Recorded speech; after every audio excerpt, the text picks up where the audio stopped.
paz, meu irmão, tudo bem? Você está prestes a ouvir uma palavra poderosa do Senhor. Não se esqueça de curtir esse vídeo, compartilhar essa mensagem com o maior número de pessoas e se inscreverem no nosso canal. Que Deus te abençoe.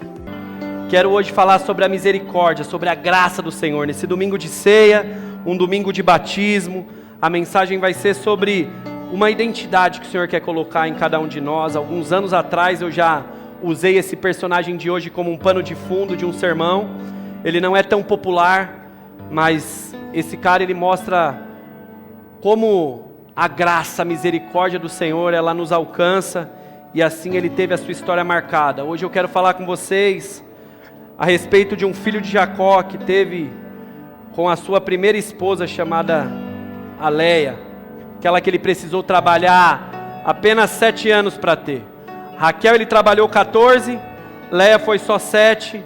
Creio que você conhece muito bem essa história. Jacó se casa com a Léia, ele é enganado ali pelo seu sogro chamado Labão. Ele queria casar com Raquel, falou com ele, fez o acordo. Labão foi lá, a primeira a casar tinha que ser a Léia, então não ia ter vez. Na hora ele entregou a filha errada, mas Jacó casou com ela.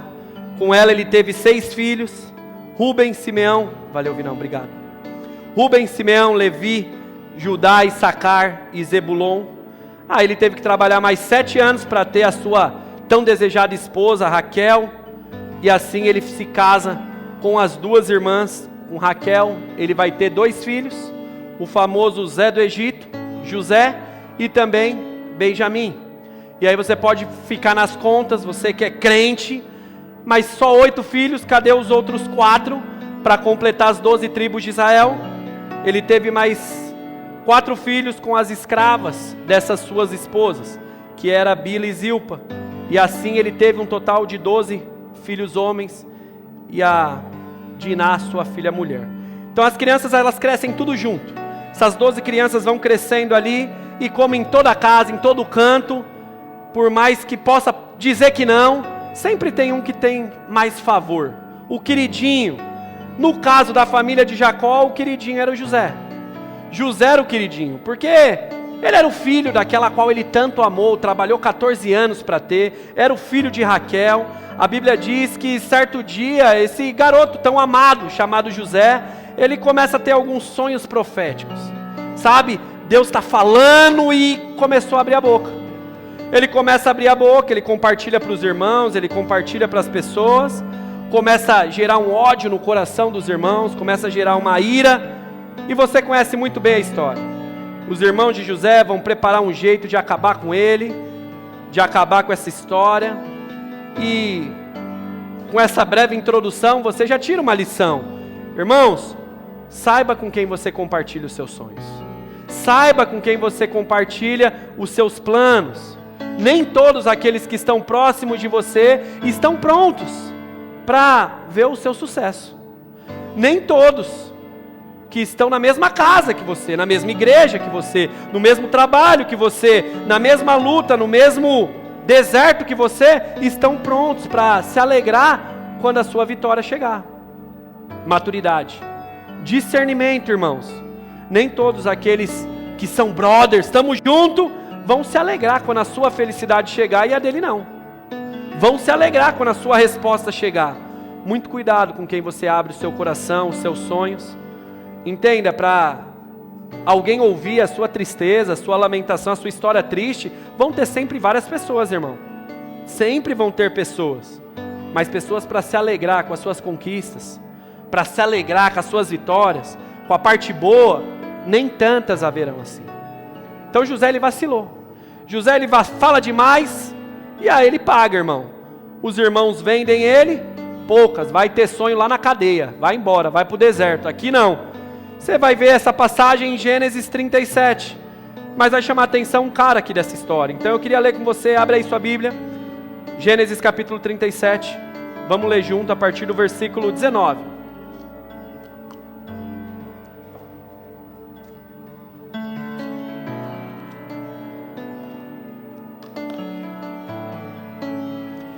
Gênesis 37, versículo 19.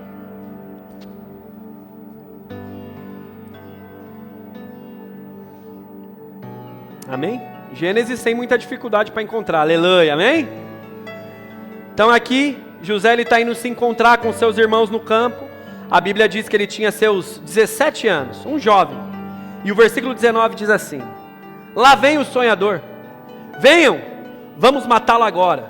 Depois jogaremos o corpo num poço seco e diremos que um animal selvagem o devorou. Assim veremos que não vão dar em nada os sonhos dele.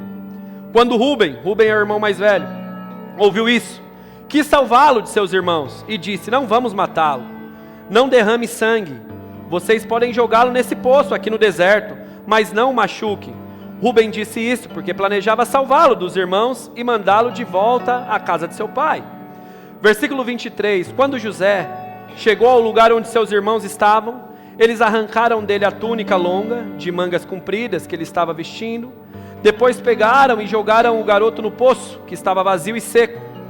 E logo depois sentaram-se para comer. Um dia comum para aqueles irmãos. De repente, viram que ia passando uma caravana de ismaelitas que vinha de Gileade, e ela ia para o Egito, e os seus camelos estavam carregados de perfumes e especiarias. Aí Judá disse aos seus irmãos: o que vamos ganhar se matarmos esse garoto e depois escondermos a sua morte? Em vez de matarmos, vamos vendê-lo aos ismaelitas.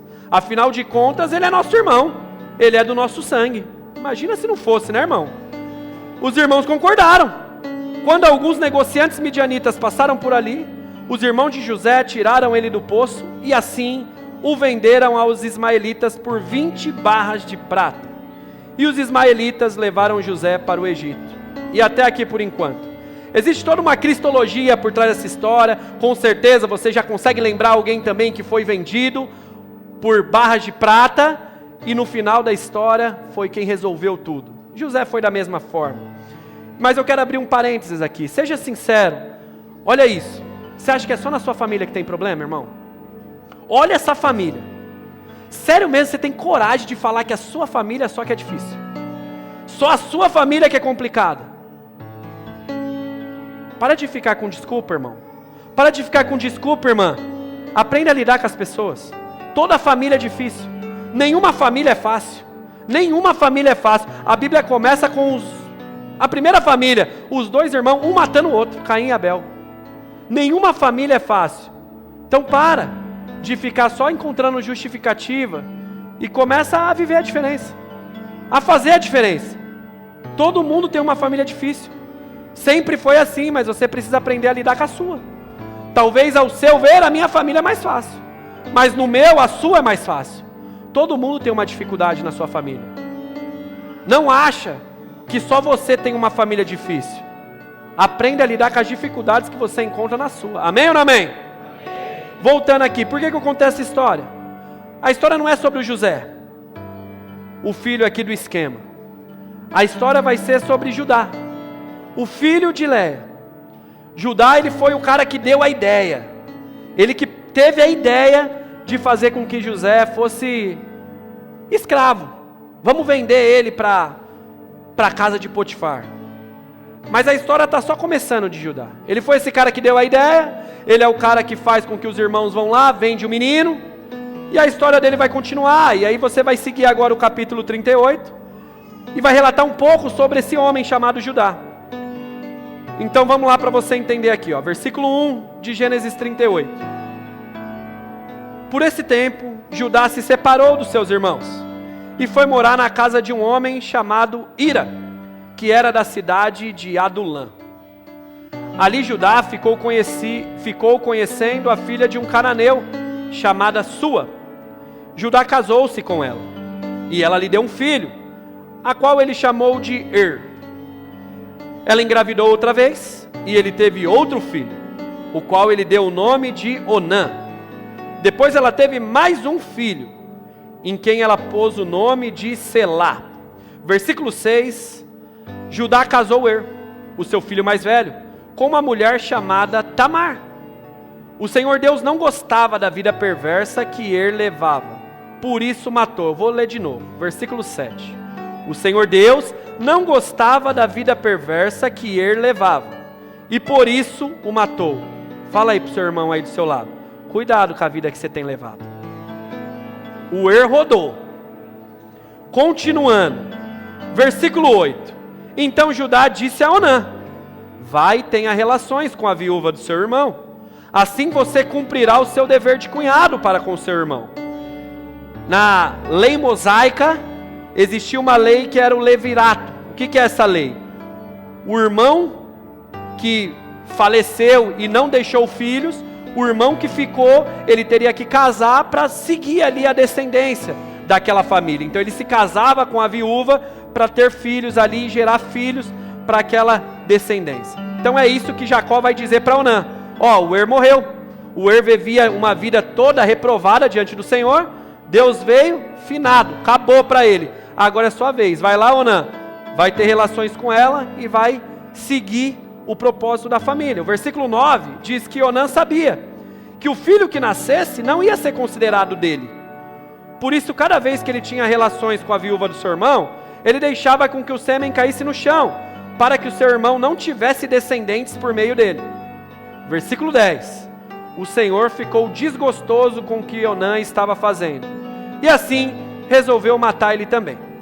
Daqui vai sair o pecado de Onã, o famoso pecado de Onã. Muitas pessoas que são contra métodos anticonceptivos usam um texto como esse para dizer que Deus é contra também. Quando na verdade o pecado de Onã não era deixar ali o sêmen cair ao chão, mas sim uma quebra da lei mosaica. Era uma desobediência com aquilo que Deus havia estipulado para o povo. Então o problema de Onã não era o fato que ele estava fazendo, mas sim o pecado, a quebra da obediência que Deus tinha seguido. Então já fala aí de novo aí para o seu irmão. Cuidado com as suas desobediências. Você que sabe o que tem que fazer e não faz. A desobediência é aquele que não é vítima, irmão. O desobediente é desobediente. Ele sabe o que tem que fazer, ele sabe como tem que viver, mas ele não quer viver, ele não quer fazer. Ele não é inocente, ele é desobediente. E o Onã rodou. Ele sabia o que tinha que fazer e não fez. Chegou o dia dele rodar. Continuando aqui então, o Senhor matou o matou o Onã, restou apenas agora o Selá. Versículo 11. Então Judá disse a Tamar, a sua nora: volte para a casa do seu pai e continue viúva até que meu filho Selá ele fique mais adulto.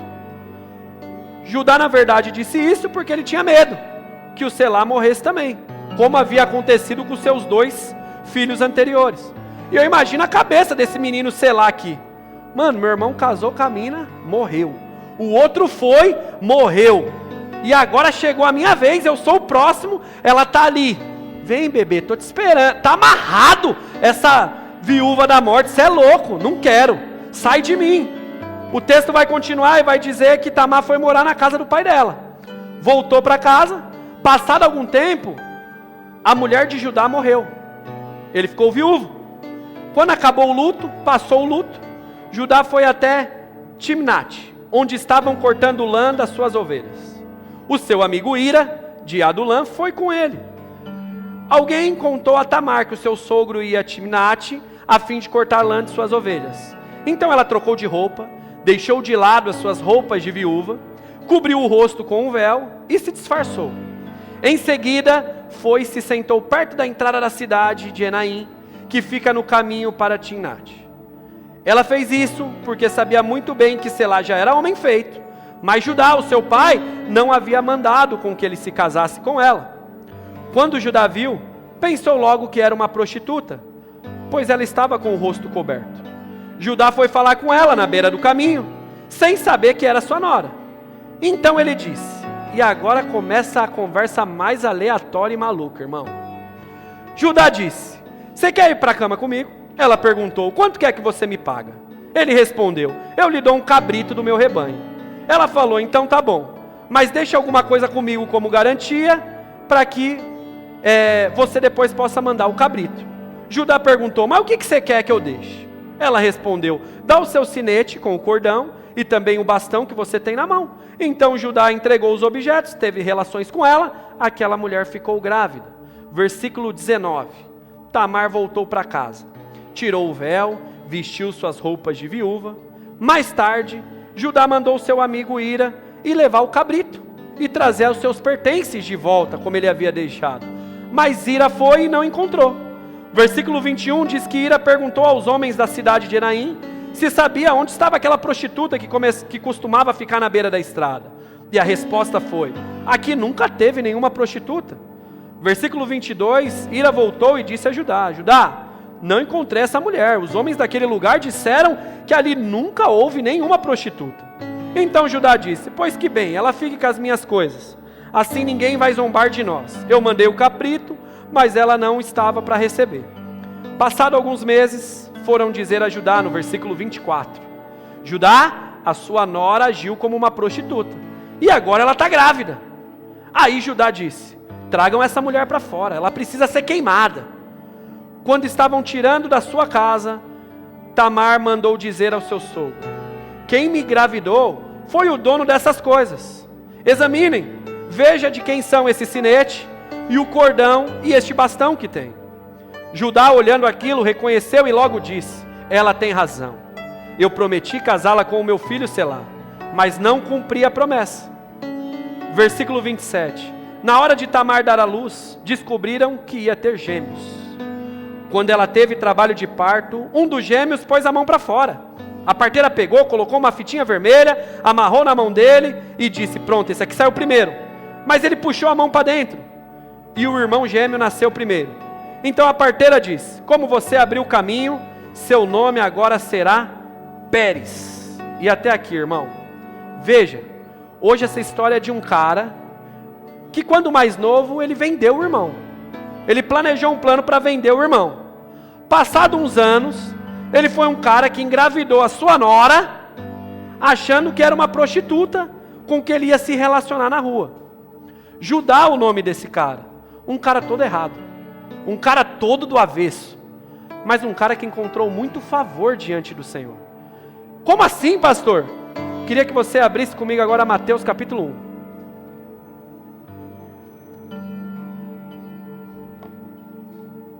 Se você puder, abre aí comigo, rapidão, Mateus capítulo 1, vamos ler o versículo 1. Talvez um texto que pela primeira vez você vai ler. Que toda vez que você chega nesse capítulo, como é só genealogia, você pula. Então hoje você vai ler a primeira vez.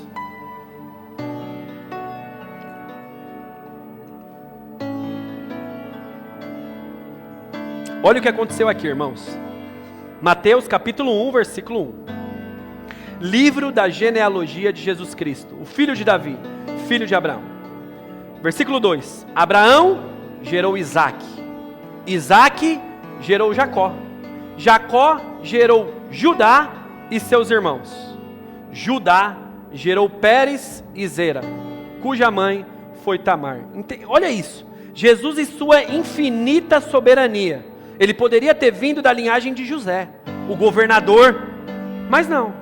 Ele escolheu vir da linhagem de Judá, um cara que deu várias mancadas, um filho de Leia, que foi uma mãe rejeitada, uma mãe encalhada, que só casou com Jacó porque o pai enganou, senão não ia ter casado com o cara. Esse era o Judá, da mãe rejeitada. Com certeza as conversas, a zoeira acontecia, e Jesus escolhe vir dessa linhagem, de um cara que se relacionou com a nora, achando que era uma prostituta da rua. Foi dessa união que veio o menino chamado Pérez. Dessa união veio o garoto chamado Pérez. E é essa linhagem que Jesus escolheu vir, cheia de pessoas improváveis, cheia de pessoas que não tinham méritos nenhum, não tinha coisa boa nenhuma, mas que foram selecionadas e escolhidas pela graça do Senhor. É um favor imerecido, é algo que não tem explicação. Sabe, irmão, da mesma forma que existem diversos improváveis aqui essa manhã, vários improváveis, e a história de Jesus não foi só essa, com esses improváveis. O versículo 5, ela continua com mais uma listagem. O versículo 5 diz que Salmão gerou Boaz, cuja mãe foi a Raabe, a prostituta. E o Boaz, ele gerou Obed, cuja mãe foi Ruth. Ruth foi aquela que não abandonou a sua sogra Noemi. Se lembra da mulher viúva esquecida, que ficou até o fim com a sua sogra? Aí Obed gerou Jessé. Jessé gerou o rei Davi. O rei Davi gerou Salomão, mas Davi teve tantos filhos, mas o Salomão foi o filho que foi gerado com aquela mulher, que era de Urias, a Batseba. Uma união toda bagunçada. E até aqui já está bom, que tem um monte ainda. Sabe por que eu trouxe tudo isso aqui essa manhã, irmão? Porque Jesus, Ele vê aquilo que nós não conseguimos ver. Ele encontra algo que a gente não consegue ver. No fundo, irmão, a gente não vale nada. Não tem jeito. Mas para o Senhor tudo é possível. Para o Senhor tudo é possível. Ele é soberano. E eu sei, irmão, que existem alguns improváveis aqui. Sabe? Algumas Leias que são rejeitadas na vida. Tem o sentimento de rejeição. Talvez uma rejeição paterna, talvez uma rejeição da época ainda da escola, talvez uma rejeição profissional, entre relacionamentos. Da mesma forma que tem muitos Judás também, que na sua história ainda lembra das mancadas lá de trás, das pessoas que vendeu, das coisas que negociou, das coisas que enganou, das coisas que passaram para trás, cheio de falhas no passado. Pessoas que dão muito lugar para aquela voz do inimigo sempre dizendo: você não tem futuro, mano, o que você fez, você é louco, não tem jeito, você não vai dar em nada, sua história é um fracasso, você não tem jeito, você é uma vergonha para essa família, você é uma vergonha. E sabe, irmãos, Lamentações 3, versículo 23, é o que o profeta Jeremias está dizendo: as misericórdias do Senhor, elas se renovam a cada manhã, irmãos. A cada manhã. Entenda uma coisa, igreja, não é a palavra que se renova, não é a palavra, irmão, é as misericórdias do Senhor que se renovam a cada manhã. O Senhor é o mesmo, a palavra é a mesma, a palavra não muda, a palavra não muda, o Senhor não muda. E glória a Deus que Ele não muda, porque Ele continua encontrando improváveis, Ele continua encontrando pessoas que o mundo não acredita, pessoas que têm uma história toda certa para dar errado, e Ele é aquele que muda a história. Ele é aquele que entra no meio e faz tudo novo de novo. Posso te falar, irmãos, Deus continua escolhendo os improváveis, levantando os improváveis. Talvez seja assim como Davi, o filho esquecido, o mais fraco, o menor da casa, é o que menos deu certo profissionalmente, é o que deu mais errado no casamento, não casou bem. Sabe, irmão, sempre tem uma nova história. O Senhor sempre olha e Ele não se esquece dos seus. Eu não sei o que você fez lá atrás, eu não sei, irmão, quem você vendeu, o que você falou, o que você encontrou, mas não existe nada, entenda isso, não existe nada que possa ser maior do que aquilo que Cristo fez por nós, irmão, naquela cruz. Não existe nada. Pessoas podem acusar, apontar, talvez a sua história foi uma vergonha no passado, mas o Senhor é poderoso para dar vestes novas, uma roupa nova, assim como aquele filho pródigo recebe uma sandália nova, uma veste nova, um anel novo. O Senhor tem para dar, Ele é poderoso para dar, porque João 15,16 é o que diz o texto, irmão: não foram vocês que me escolheram, mas fui eu, o Senhor, que os escolhi, foi eu que os chamei, foi eu que os atraí, foi eu que os escolhi, não são vocês. 1 Pedro 2,9 diz a mesma coisa. O apóstolo Pedro vai dizer, anos à frente: nós somos raça do Senhor, geração eleita, sacerdócio real, está escrito aí, nação santa, propriedade exclusiva do Senhor. Glória a Deus. O versículo 10, que é o que chama a atenção: antes nós nem éramos povo, mas agora somos povos de Deus. Antes a gente nem tinha alcançado misericórdia mesmo, mas agora a misericórdia nos alcançou, a graça do Senhor nos alcançou. Amém, igreja? A última palavra quem dá é o Senhor, irmão. A última palavra quem dá é o Senhor. Hoje é um domingo de ceia, irmão. É uma manhã de graça sobre nós, irmão, participar da mesa do Senhor. Eu não sei se você já parou para entender isso, irmão. Eu não sei se você consegue ter a dimensão, que honra, que privilégio a gente poder ceiar, se assentar à mesa do Senhor, o Todo-Poderoso, irmão, do nosso Deus. Homens e mulheres, por mais que redimidos, salvos somente pela graça, mas somos pecadores, limitados, falhos, e mesmo assim, Ele senta à mesa com a gente. Mesmo assim ele diz, tem uma mesa preparada. Irmão, olhando para nós, foi tanta misericórdia do Senhor que Ele usou para nos resgatar. Tanta graça, irmão, que Ele nos derramou para nos escolher, nos transformar. E hoje, a gente poder se assentar a essa mesa. Mais uma manhã da gente se assentar à mesa. Que tamanho favor, irmão. Que tamanha graça. Chega a constranger. Chega a constranger o homem que eu sou. Chega a constranger eu sentar nessa mesa, ceiar e ter os pensamentos que eu tenho, e ter as vontades que eu tenho. Eu tento, mas parece que aquilo está dentro de mim. Sabe, irmão, é de constranger, sim ou não? Quanto favor imerecido, quanta graça que nos alcançou. Sabe de uma coisa? Muitas vezes a gente deixa de viver a comunhão com o Senhor. Muitas vezes a gente não ceia, a gente não se envolve com a igreja. Por quê, pastor? Porque a gente acha que não tem valor, que não merece, não devo estar neste lugar. E realmente você não tem valor, realmente a gente não merece estar neste lugar, nós não somos dignos. Mas o dono da festa, Ele me escolheu, Ele te escolheu, Ele te escolheu, Ele te escolheu, Ele nos escolheu. O dono da festa, o dono da mesa, Ele falou, Ele olhou para mim e para você e disse, eu quero você, eu quero você, é você que eu quero. Para ser perfeito, não, mas para a gente confiar que quando a gente está nele, mesmo quando a gente está fraco, Ele nos deixa mais forte. Quando a gente não consegue, Ele vem e abre o nosso entendimento e faz a gente romper. Com Ele a gente consegue resistir, a gente consegue renunciar, a gente consegue romper com a nossa antiga natureza, sim ou não, irmãos? Entendam, a graça nos alcançou, irmão, não é sobre o quanto a gente lê a Bíblia. A graça, ela nos alcançou, não é pelo quanto que a gente roda no manto, irmão. A graça que nos alcançou, não é sobre o quanto de demônio você expulsa. Não é sobre isso, irmão, não. A graça, irmão, não tem a ver com a gente. Tem a ver somente com Ele.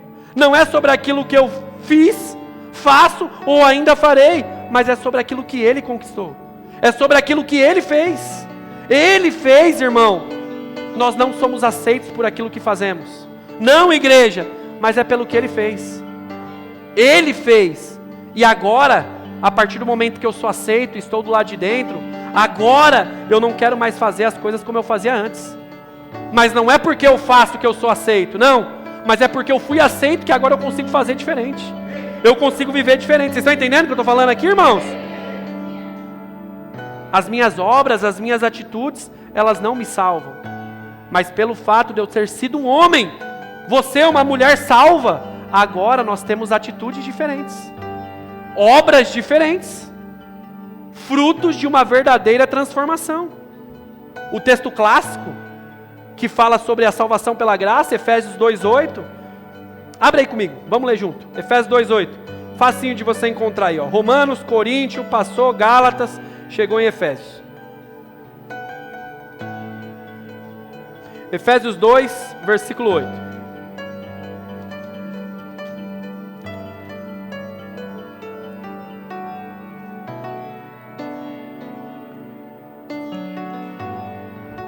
Aleluia. Achou aí? Se não, você acompanha aí no telão.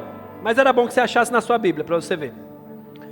Versículo 8 diz: sois salvos pelas minhas obras. É isso que está escrito aí?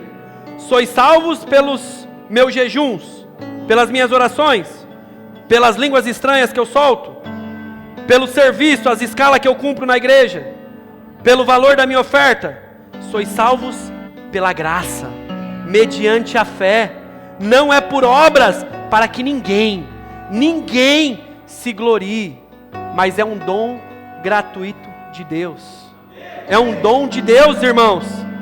Misericórdia e graça não vem pela força do nosso braço, não vem por nosso conhecimento, pela nossa performance, é somente, exclusivamente pelo Senhor.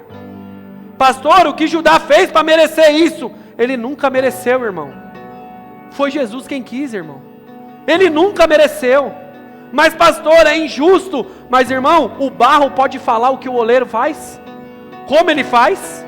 O que Ele faz? Ele é soberano. O Senhor, Ele é soberano. Irmão, quem me conhece sabe a dificuldade que eu tenho de pregar um sermão como esse, irmão.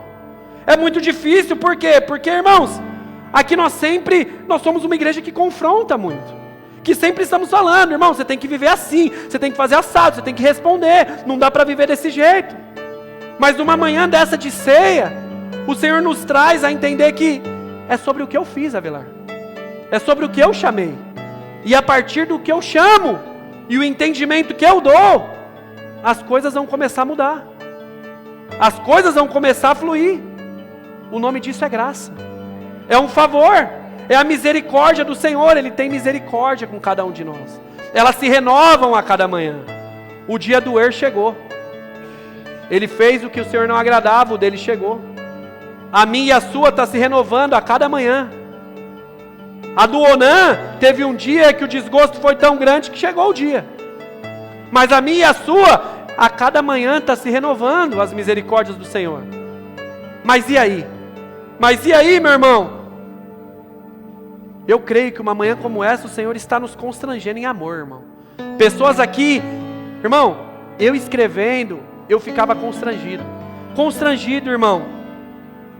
Tanta coisa que ele deu para o Judá sem ele merecer. Tanta coisa que ele dá para o Avelar sem ele merecer. Mesmo assim, não fazendo por onde, e ele guarda. E ele protege. Irmão, talvez você é o único daquela rodinha lá do passado que está aí, irmão. Que deu certo. Talvez você você era igual a todo mundo. Talvez você era o pior. E para a graça de Deus é você que está aqui. É você que está guardado. É você que está vivendo tudo uma nova história com uma família. É você. Porque Ele guardou. Não porque você mereceu, mas porque a misericórdia te alcançou. A graça nos alcançou, irmão. O nome disso é um favor que a gente não merece. Tenho certeza que o Senhor está falando com pessoas aqui. Infelizmente, claro, a gente vive num tempo onde muitas pessoas se perdem. E elas confundem e acabam achando que essa graça é uma hipergraça, uma graça barata. Uma graça que alcança, mas também não transforma. Não muda. Não faz um novo homem, uma nova criatura. É uma graça que não é a salvífica de Jesus. Não é. Eu gosto de uma fala do Paul Washer, um pastor americano, que ele diz: qualquer um que diz que Jesus o salvou, mas continua a viver como antes, a pergunta que fica é: Jesus o salvou do quê? Do quê? Se não mudou nada. Do que Jesus salvou?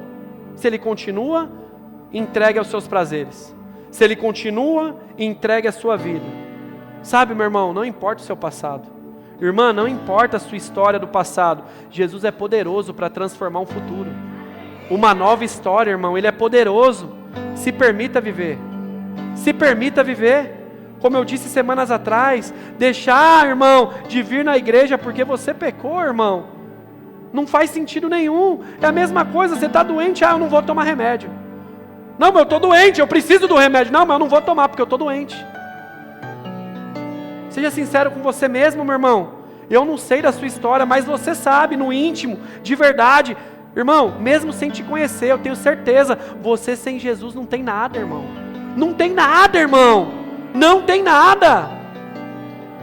Se for para vir na igreja só quando está tudo bem, eu não vou vir nunca. Nunca. Se eu for só tomar ceia quando está tudo redondo, nunca. Porque eu posso enganar as pessoas que estão me vendo, mas o Senhor que sabe o que passa na minha cabeça, os pensamentos, as vontades, os sonhos, as coisas que eu faço, Ele sabe. E Ele não tem como enganar. Deixa a imagem dEle brilhar no seu rosto, meu irmão. Deixa a imagem do Senhor brilhar nos seus dias, brilhar na sua semana. Entenda que através dessa mensagem, e aqui eu não estou passando a mão na cabeça de pessoas sem caráter, sem compromisso, sem temor, jamais. Mas como eu disse na semana passada, que o Senhor veio no resgate de Pedro, hoje é mais um domingo, onde o Senhor está resgatando pessoas. Aquelas pessoas que acham que não tem mais jeito, porque vendeu o irmão, porque se relacionou com a sogra, com a nora, e gerou filhos, e já deu tudo errado, já acabei com a minha vida. Irmão, se até eu sei que muita coisa que você vive não é o que aparenta, fica tranquilo, Deus também sabe. Deus também sabe. Não precisa de um esforço para tentar parecer algo que você não é, alguém que você não é. O Senhor conhece e Ele te chamou, mesmo sabendo das suas limitações, mesmo sabendo das dificuldades que você tem, das lutas que você tem. E do mesmo jeito que Ele chama, Ele fala: eu em você agora somos mais fortes. Agora a gente consegue.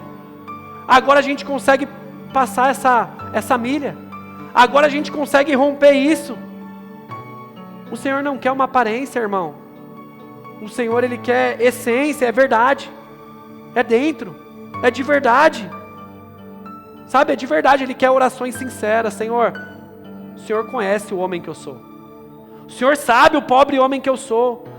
Mas Senhor, obrigado pela Tua graça, porque o Senhor me alcançou. Senhor, eu tenho visto a mudança que eu tenho vivido, Pai. Talvez o mundo não está vendo, mas o Senhor sabe como eu tenho mudado. E obrigado porque a Tua graça me alcançou. Muitas outras pessoas que andavam comigo, elas não conseguem viver isso. Mas a Tua graça me alcançou em algum momento da minha vida, que eu estou aqui, que eu mudei a rota, eu mudei o caminho. Não tenho tudo o que eu quero, talvez não tenho tudo o que eu sonho, mas o Senhor tem dado tudo o que eu preciso e muito mais do que eu mereço. Então obrigado, Jesus, porque eu não merecia.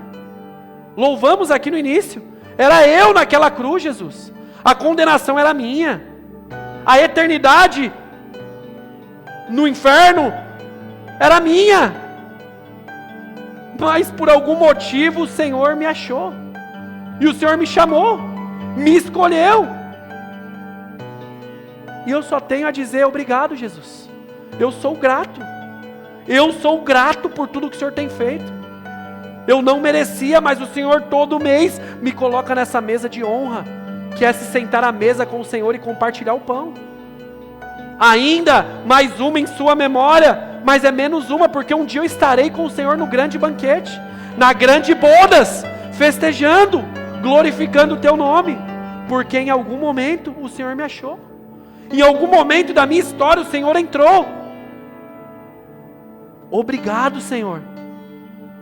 Sabe, irmãos, Steve Larson, um outro pastor, uma vez eu li algo que ele diz assim: no inferno não terá uma alma sequer dizendo eu não mereci estar aqui. Da mesma forma que no céu, no grande dia, não terá ninguém que poderá dizer eu sabia que o meu lugar era estar aqui. Nenhum de nós merecemos, irmãos. Nunca mereceremos. Somos salvos, igreja. Fomos encontrados, igreja, pela infinita graça e misericórdia do Senhor. Somente sobre isso. Não é sobre uma pessoa. Não é sobre um esforço físico. É somente sobre a graça e o favor do Senhor. E ponto final, irmãos. Não tem a ver com o que fazemos, com o que dominamos, com o que realizamos, mas é somente sobre aquilo que Ele fez. Ele fez, Ele conquistou. E hoje o Senhor fala com pessoas aqui. Fala com pessoas aqui. Realmente, se dependesse de você, esquece, já era. Realmente, se dependesse de um júri popular, esquece, você não ia dar bom. Mas depende de mim. Depende do Senhor. E Ele escolheu. Ele por algum motivo nos atraiu. Ele por algum motivo nos chamou, irmão, a viver uma nova vida. Porque Ele decidiu morrer a nossa morte, para que eu e você pudéssemos ter disponíveis uma nova vida. Uma nova vida. Como que eu consigo isso? Só através dEle. Só através da graça dEle. E a infinita misericórdia que a cada manhã se renova, se estende sobre nós, irmãos. Existe uma graça do Senhor sobre nós, igreja. Existe uma graça do Senhor, irmãos, trazendo uma manhã como essa, uma identidade nova para você. Sabe? Trazendo um senso de pertencimento de novo. Porque talvez você é alguém que frequenta o lugar certo, mas você nunca conseguiu fazer parte. Porque você teve uma antiga vida, uma antiga história. Todo mundo aqui já teve um passado. Todo mundo aqui tem inúmeros motivos para não ser aceito pelo Senhor, mas a graça dele nos alcançou. O favor dele veio sobre nós. Nenhum de nós estamos aqui e podemos dizer, não, eu sou salvo porque eu... Não, porque eu nada. Não sou eu, não é você. É por ele. E porque ele me encontrou, agora sim eu consigo ter mais devoção à palavra dele. Porque ele me encontrou, agora sim eu consigo ter mais compromisso com ele. Porque ele me encontrou, agora eu consigo viver uma vida que glorifica o nome dele. Mas foi por ele. É para ele. É somente sobre ele, irmão. Que em nome de Jesus, hoje o Senhor venha trazer um senso de pertencimento a alguns aqui. Você faz parte. Você faz parte. Não é sobre uma placa. Não é. É sobre a igreja do Senhor. A igreja que Ele vai buscar. Que Ele volta para retornar, irmãos. Saiba que filhos verdadeiros, eles refletem o caráter do Pai. Então Ele te chamou. E Ele é maravilhoso, porque eu amo o Evangelho. O Evangelho é lindo, porque as portas estão abertas. E assim, entra do jeito que você está. Você é bem-vindo do jeito que você está. Mas Ele é tão maravilhoso que Ele não nos permite continuar do mesmo jeito. Ele sempre vai nos transformar. Ele sempre vai mudar. Ele sempre vai consertar. Ele sempre vai ajustar as coisas. Então talvez você é alguém aqui que está aqui. Eu sou um fruto do acaso. Talvez eu sou fruto de uma gravidez que nem foi desejada pelos meus pais. Talvez você é alguém que nem conhece seus pais biológicos. Deus está dizendo para alguns aqui essa manhã, mas eu te conheço. Eu te chamei. Eu te escolhi. Eu te atraí muito antes de você ser gerado. Para mim você tem valor. O mundo pode não te valorizar. O mundo pode não ver nada de bom. Mas para o Senhor, irmão, não interessa quem você era, o que você fez, quem você vendeu. O importante é quem você decide ser a partir do encontro. É a partir da graça. A partir da misericórdia que é derramada. É entrar no barco, abraçar.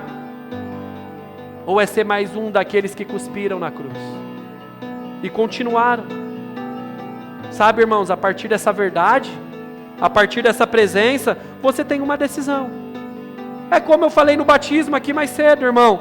Quando conhecemos uma verdade, não faz mais sentido viver na mentira. Não faz mais sentido viver uma vida de mentira.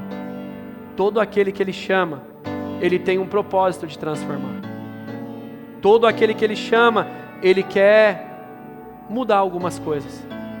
Ele quer ajustar algumas coisas.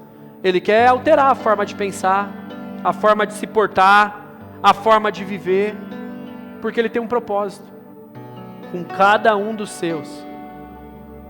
Entenda, a graça não é um convite para você viver uma vida de pecado. A certeza que eu e você tem que Jesus é poderoso para nos perdoar não é um convite para você ficar vivendo na palhaçada. Não é. Não é, irmãos. A certeza que nós temos que o Senhor é misericordioso e que as misericórdias dele se renovam pela manhã não é um convite para eu viver as minhas noites no pecado, na bagunça, na sem-vergonhice. Então que nessa manhã você possa esquecer as coisas do passado. É Isaías 43:18. Eu esquecendo das coisas que para trás ficam. Eu não fico mais lembrando, ficando apegado nas coisas do passado. Existe algo novo. Eu olho para frente. Apóstolo Paulo dizendo, Filipenses 3:13, esquecendo das coisas que para trás, elas já ficaram lá atrás. Eu não sou mais aquele cara. Eu não sou mais aquela mulher. Esse passado pode querer vir me atormentar, mas eu não estou mais lá. Eu não sou mais. Agora eu olho para frente, para o novo, para as novidades do Senhor. Romanos 8 diz que, irmãos, não há mais condenação do pecado para aqueles que estão em Cristo, meu irmão. Fomos libertos. Fomos libertos em Cristo Jesus. Você foi livre, meu irmão.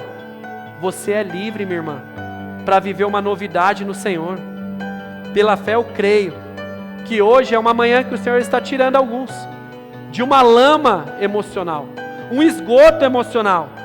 E Jesus quer limpar hoje. Quer limpar hoje. Talvez você é alguém que não perdoa, Judá, o que você fez no passado. Talvez você não perdoa a falência que você teve, as palavras que você falou, as atitudes que você teve lá atrás, mas Jesus é poderoso para te perdoar, meu irmão. É para frente, não dá para mudar o passado, só dá para escrever um novo futuro. Jesus é poderoso para mudar. O passado não dá. O passado a gente muda escrevendo um futuro diferente. É uma história diferente. Mas sou o que sou. O que eu fiz, eu fiz. O que eu falei, não dá mais. O que dá é para eu tentar fazer um novo futuro agora, redimindo um pouco do que eu vivi no passado. Então viva a partir desse perdão. Jesus é poderoso para nos perdoar. Recomece de uma nova forma, meu irmão. Que todo problema de identidade, igreja, venha ser quebrado hoje em nome de Jesus, meu irmão. Que todo problema que você possa ter de aceitação pelo Senhor, venha ser quebrado hoje. Você é amado, você é uma amada do Senhor. Ele nos chamou. Por algum motivo, meu irmão, a graça dele nos alcançou. Ah, eu venho para a igreja para ser salvo. Não, porque a graça me alcançou. Eu tenho compromisso de estar aqui com os meus irmãos, de servir na obra, de participar. Não faço para ser, mas porque eu fui, agora eu começo a fazer. Agora eu começo a viver. Porque como diz aqui, os irmãos que batizaram, é Gálatas 2:20. Não sou mais eu quem vive. Agora é Cristo que vive em mim. É o Senhor que vive em mim. Não sou mais eu. Eu fui crucificado com Cristo. As águas do batismo eu fui sepultado com Cristo. Ao afundar, eu morri. E a hora que eu voltei um novo homem. É uma nova mulher. É uma nova história para a glória do nome do Senhor. Então que todo trauma do passado, que toda lembrança negativa, que toda atrocidade que você já sofreu ou talvez cometeu, que pela fé, meu irmão, o Senhor venha curar em nome de Jesus essa manhã. Que o Senhor venha curar o seu coração essa manhã em nome de Jesus. Jesus pagou um alto preço, meu irmão, para que eu e você pudéssemos ter vida. Vida. Tenha essa vida. Em meio a este mundo de morte. Tenha essa vida. João 14,6 diz: Jesus é o caminho, a verdade e a vida. Ninguém chegará ao Pai a não ser por Ele. Nesse mundo de mentira, Jesus é a verdade. Nesse mundo de morte, Jesus tem vida. Ele é o único caminho nessa perdição que está lá fora, meu irmão. É tudo sobre o Senhor. Então eu declaro em nome de Jesus vida e liberdade sobre a sua casa. Em nome de Jesus, meu irmão. Que a graça do Senhor, ela venha te alcançar. No mais profundo da sua alma. Você sabe do que você luta. Do que ainda dói. Lá atrás. Talvez é algo que você tem vergonha até de falar em suas orações. Saiba que hoje, esse momento diante de estar à mesa, o Senhor quer ouvir de você. Fala com Ele. Senhor, eu me envergonho disso. Me perdoa. E mesmo assim, obrigado. Porque mesmo eu tendo vergonha disso, o Senhor não teve vergonha de mim. E o Senhor me colocou nessa mesa. O Senhor me proporciona a sentar nessa mesa. Charles Spurgeon, irmãos, um príncipe dos pregadores, ele diz que Deus não atrai, ou melhor, não arrasta ninguém pelos cabelos. Ele atrai, Ele chama pelo coração. E é pelo coração essa manhã. É pelo coração, meu irmão. Eu sei que tem pessoas aqui que estão sendo tocadas de forma íntima com o Senhor. Essa é a mensagem dessa manhã. É uma mensagem de graça, meu irmão. É uma mensagem convidativa para você que precisa se reconciliar com o Senhor. Antes de se assentar a essa mesa, fale com Ele. Talvez você precisa consertar algumas coisas. E posso te falar, entenda aquilo que Ele fez por você. Ele fez tudo aquilo que fez, irmão, foi por amor. Foi por obediência. E agora Ele te chama a viver em amor e em obediência. Da mesma forma que Ele seguiu e seguiu até o fim. Então se hoje é uma oportunidade que você entende, eu preciso me reconciliar. Eu sou um filho perdido dentro da casa do Pai. Eu estou tudo errado. Eu não tinha nem gratidão no meu coração. Eu sou tão sem vergonha que eu não lembro a última vez que eu falei: Senhor, obrigado, porque a Tua graça me alcançou. Eu só sei pedir. Eu só peço casa, carro, saúde, mas eu não consigo agradecer. Porque mesmo eu sendo quem sou, mesmo assim, a misericórdia está sobre a minha casa. sobre os meus filhos, sobre os meus sonhos, e eu não consigo agradecer. Senhor, me perdoe pela minha ingratidão. Senhor, eu quero me reconciliar com o Senhor. Aproveitando que eu estou nessa mesa, eu quero dizer, Senhor, Tu sabes, eu estou longe de ser perfeito, eu não mereci estar aqui, mas eu sou grato, porque a Tua graça me alcançou, e a cada dia o Teu poder vem se aperfeiçoando na minha vida, e a cada dia eu estou transformando, Pai. Queria que fosse mais rápido, mas Senhor, eis-me aqui. Eu olho para o Senhor. Obrigado, porque eu fui atraído pelo Senhor. Se comprometa, meu irmão, a viver diferente. Se comprometa a fazer essa diferença, em nome de Jesus. Então nós vamos preparar, que nós já vamos iniciar o momento da ceia. Queria te pedir, se você puder, fique de pé, feche seus olhos. Quero que você separe esses minutos para você ter esse tempo de oração, sabe, irmãos? Enquanto a banda vai preparar para nos conduzir em adoração, esse é um tempo de você falar com o Senhor.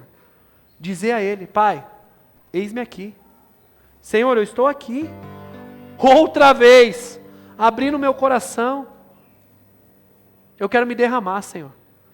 Eu quero demonstrar o quão grato eu sou ao Senhor, Pai. Eu te amo, Jesus. Senhor, é tanta graça, foi tanto favor que o Senhor derramou sobre a minha vida. Senhor, eu te amo, me perdoa, muda, Senhor, o meu caráter, me ajuda a enfrentar essas lutas, Jesus. Sabe, irmão, talvez você não tenha tudo o que você tanto quer, mas, irmãos, cada um de nós temos muito mais do que merecemos, irmão, muito mais. Então esse é o momento de você ser grato. Então agora abre aí a sua boca. Esse mundo não precisa de mais um ingrato. Então abre aí a sua boca, comece a orar ao Senhor, comece a ter esse tempo de falar com Ele, enquanto nós nos assentaremos à mesa. É o tempo de você abrir e rasgar o seu coração. Ser de verdade, é de verdade. É de verdade, a misericórdia e graça do Senhor está repousando sobre este lugar, meu irmão. Mergulhe, se envolva nisso. Não saia daqui da mesma forma como você chegou. Não vá embora da mesma forma sem viver aquilo que o Senhor está abrindo como uma janela. Existe graça do Senhor sobre nós, irmãos. Aleluia.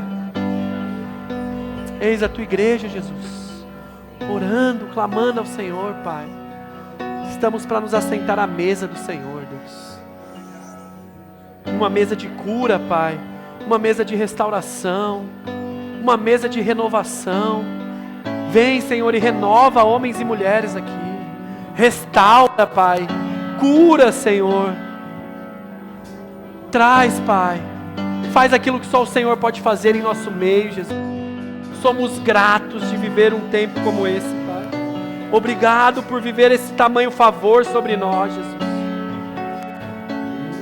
Aleluia, Jesus.